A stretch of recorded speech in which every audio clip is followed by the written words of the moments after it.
ভোরের আলো ফোটার আগেই যে মানুষটা ঘর ছাড়ে তার নাম কেউ জানে না। যেই মা নিজের শিশুকে ঘুম পাড়িয়ে কাজে যায়, সে কেমন করে হাসে তা কেউ দেখে না। তারা চায় না করুণা, চায় না সহানুভূতি, তারা চায় না হাত পেতে কিছু।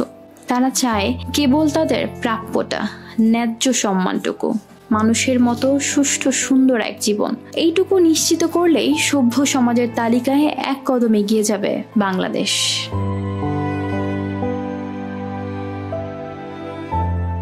12টা থেকে রাত 10টা 9টা 7টা পর্যন্ত কাম করি। ইনকাম ডেইলি 500, কোনোদিন 300। এ থেকে যা আসে ইনকাম ওটা ঘরে দেই, চালাই দেই। আমি ছোটতে মাদ্রাসায় পড়তাম, ওই সময় আমি মাদ্রাসায় এখনো দিতে যাই। ছেলেরা ঘরে সংসারের অভাব আসন থাকলে এখন ছেলেগুলো তো কিছু বলতে পারি না, ছেলেরাও খাটে খাওয়াইলো, যার জন্য আমি যতদূর পারি খাটাই খাচ্ছি।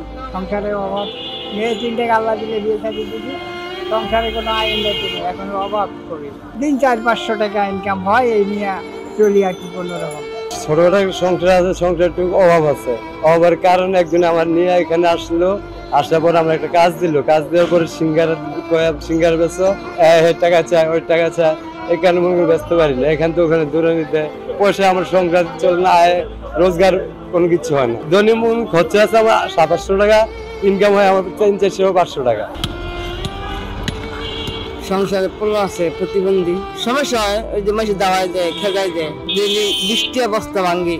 আমার কাজকর্ম না করে কি করবো? আমার তো কেউ খাওয়াইবো না, আর কেউ দিব না, কিছুই পাই না। আমার কিছু সাহায্য কিছু দেয় না। অনেকদিনের কাছে গেছি, সবাই দেয়, মেয়ে হ্যাঁ কাছে গেছি, দেয় না, কেউ দেয় না।